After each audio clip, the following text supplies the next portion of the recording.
Our media product used, developed, and challenged conventions of a typical horror. For example, in our research, one common convention that we found was the use of red in typography and also white. A Nightmare on Elm Street, Scream, and Misery all use red and white typography.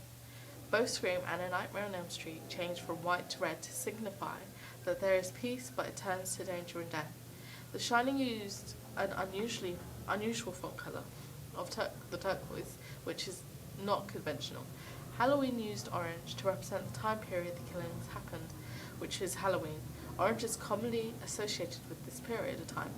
We used similar conventions to the typical horrors that we watched. The common colours were red and white, so we decided to use red because it connotes danger, and were found in most of the opening sequences. And we decided to use it on a black background instead of the action in order to not distract the audience from the most important part at the end of the killing. All the fonts used are simple typography so that it is easy to read. In the movies we watched, a wide variety of shots were used in all the opening sequences. The most common camera movement was tracking in order to follow the character. So we decided to use the tracking in our opening sequence. And even though it wasn't as successful as in well-known movies, it is a convention. With the framing of the shot, the most common framing shot was a mid-shot, so that you could see the actors' movement as well as their facial expressions. And extreme long shots were also used in The Shining in order to show the setting and highlight the character's isolation. And close-ups were used at the time of the killing to show character shocked expressions. And also in Halloween, a point-of-view shot is used in the whole opening sequence, so you don't know who the killer is. Again, we decided to stay within the conventions of horror. We used a close-up to show her face when she had died, and we also had a lot of mid-shots in order to see her movements as well as her face. In parts, we used long shots to show her walking alone down the path and to establish her isolation. And also, like in Halloween, we also used a point-of-view shot. However, we didn't use it for the whole opening sequence, only the beginning when there is a flashback, and a little bit when he is stalking her. We used it so you couldn't see who the killer is, and therefore it makes you want to continue watching the movie.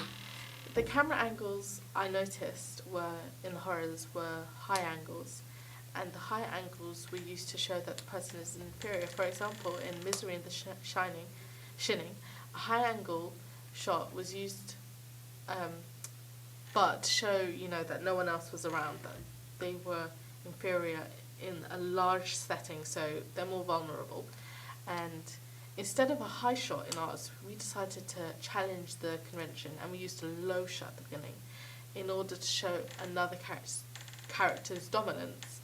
And in the first version of the film, we did use a high shot, but to show that she was an inferior, but because we couldn't get it, so the cars went in the background, and obviously that would ruin the fact that she's meant to be isolated, so we didn't use that in the final copy.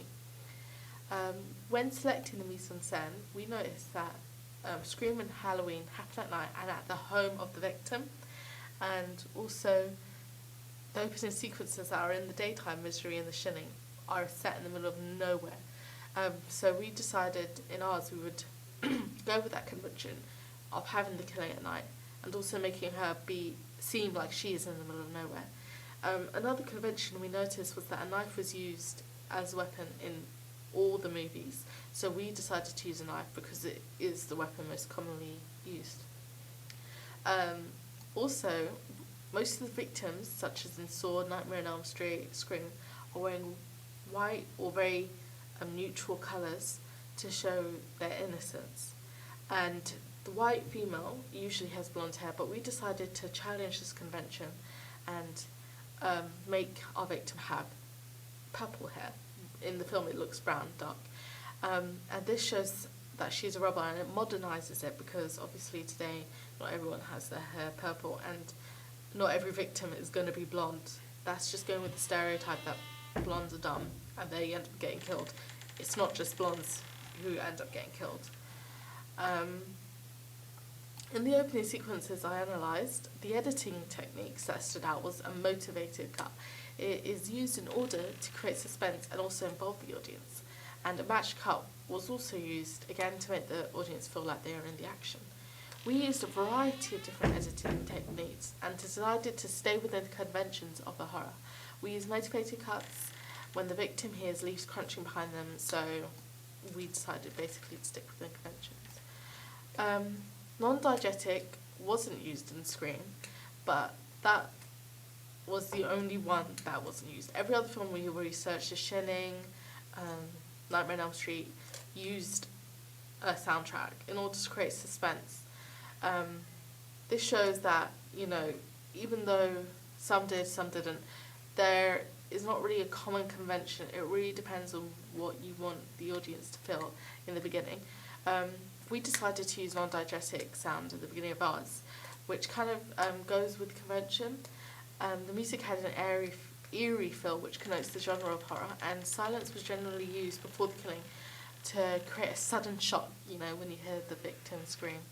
And one common sound we noticed in the films was the heavy breathing of the killer. So we decided to use that sound when there's a point of view shot, so it's more like realistic.